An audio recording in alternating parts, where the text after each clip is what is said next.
Well, I'm glad you're joining me here today as we reflect on the sermon that I did on Sunday. If you remember, we looked at David at one of the worst times in his life. I mean, he allowed himself to be seized by a temptation that almost ruined his life. If you remember, he was, on his rooftop one summer night and was looking around and saw this beautiful woman bathing on another roof in the houses close by, and decided that he wanted to find out more about her because he was thinking maybe I'd like to make her one of my wives. And as he did that, he sent out a messenger to find out who she was and found out that her name was Bathsheba, and that she was the daughter of Eliam, the granddaughter of a man named Ahithophel, and also the wife of one of his mighty warriors named Uriah. And when he found that out, he should have just decided, you know what, there's no way I can do anything with this woman because she's already married. If she's married to one of my mighty friends, my mighty warriors, and also the one of my wise counselors, because that's who Ahithophel was. If you remember, he was in the inner circle of the cabinet for David. And so all that should have told him that this was not somebody he should have any interest in. But you know what? David didn't want to think the right thoughts, and he wanted to go his own way. And he did. And so he invited her over to his palace that night, and they spent the night together and conceived a child. Well, they probably didn't think anything of it at first because they didn't know the child had been conceived. But a few months or maybe weeks later, Bathsheba realizes that she's going to have a child. So she knocks at the door of the palace and says, David, we've conceived a child together. You're the father. What are we going to do about it? And David said, what we're going to do about it is we're going to cover it up. We're going to hide this thing that nobody finds out. And so he makes his plan, get Uriah back from the battlefield, send him home to spend time with her, and everybody will think that Uriah was the father of the child. Well, Uriah doesn't play along. He decides, I'm not going home to my wife. That wouldn't be the right thing to do. I'm staying here the night. And so the next day, David says, you know what, I got to get him drunk. And so then he'll go home. And so he gets him drunk, and still he doesn't go home. And now David's panicking because he doesn't know what to do.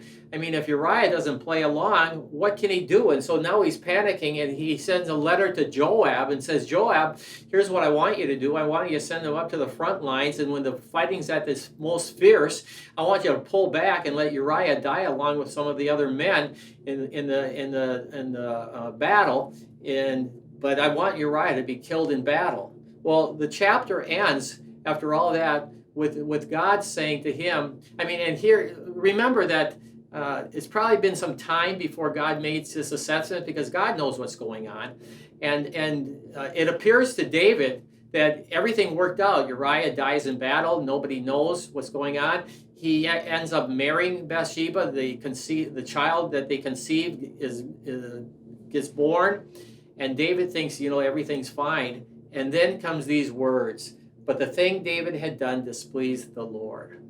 Now, we live in a generation where people, I don't think they care that much if they displease the Lord.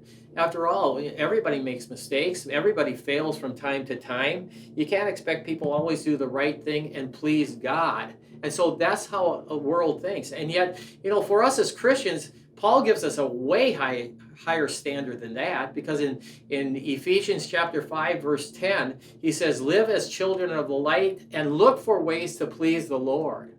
And that's really important for us because the fact of the matter is, when we think about pleasing God, you and I were created to bring pleasure to God. In fact, God created us for his pleasure.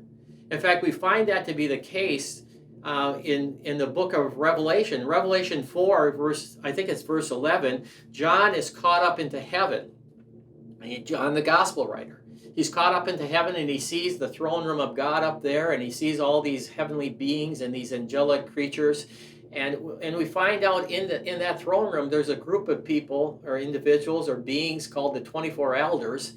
And we don't know really who they are, but we do know what they say. And what they say is this: you are worthy, Lord and God, to receive glory and honor and power, for you created all things, and for your pleasure all things were created and have their being. And so when we think about God's creation, God created all of us to bring pleasure to him. We're being created for the pleasure of God. We've been created to bring pleasure to God. to achieve things so that God can find pleasure in us. That's why we were created. And so when we find ourselves not doing that which is pleasing to God, here's what happens: that we're actually going against why we were created. It's actually in an opposition to the created purpose of God in our lives. Okay, David is now finding himself in that position where at one time his life was all about pleasing God, where he was writing psalms and he was writing songs and he was shepherding the sheep. And God said of him, you're a man after my own heart. Your heart is after my heart. God is really pleased with David at that point. But, David has moved from there, and now he's allowed his flesh to kind of take control of his life. And Paul reminds us in Romans 8:8 that, if we're controlled by our flesh, we can't please God. There's no pleasing God when the flesh is in control of our lives. So David is no longer pleasing God.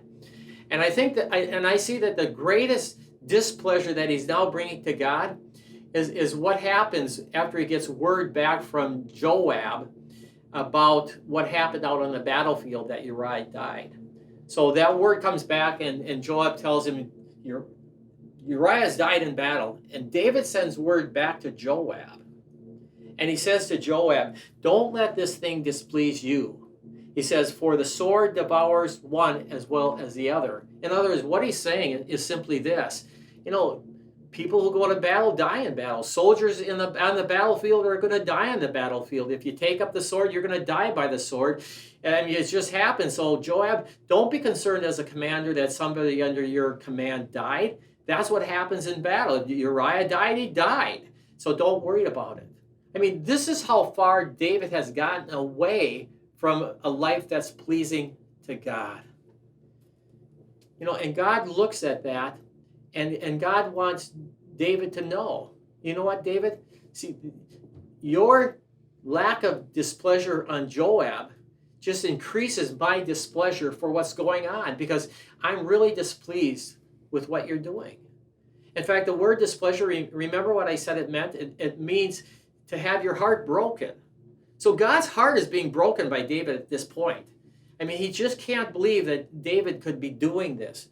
And I think the message to us today is that, we got to see sin as serious as it is, that it brings a great displeasure to God. And not the displeasure that causes him to really be angry at us, but the kind of displeasure that causes him to be really anguished by us in what we've done. But there's a consequence to that, and in a couple of weeks we're going to look at the consequences to his sin. But there's really a consequence I want to talk about today, because it deals with the displeasure of God. When we allow sin to have control over our lives so that it displease God, this part of the displeasure, I think, on God's part, why he was so displeased, is that God knew that he could no longer accomplish through David all that he had planned for David. And he'll say something like that in next week, that God knows that David could have achieved so much more if he hadn't done this. But now, because of the sin that he's been allowed to happen in his life, that he's been seized by the temptation to the point that he's followed the pathway to sin, to the point where it doesn't even displease him to see a man die because of his sin. He just kind of writes it off. God's realizing, you know what, I'm never going to be able to achieve through David what I hoped could have happened. And that's the danger of sin in our lives as well, is that when we sin, the big deal about our sin is that it short circuits all the glorious things that God could do through us. And so the point is, I think some of it is that when we're faced with the temptations, and I brought that out Sunday, is that God gives us a means of a way out, a means of escape, an escape hatch that we can go through that'll keep us from falling further into that sin. And so my encouragement again today is just remember, our whole life is planned for the purpose of God. And when we allow sin to have its way in our lives, because we've given flesh control over the things of our lives, it prevents God from doing all that he can do in our lives. It's something to think about. So I hope you think further about that this week. And we'll see it kind of played out in David's life in the weeks to come. So look forward to seeing you on Sunday again.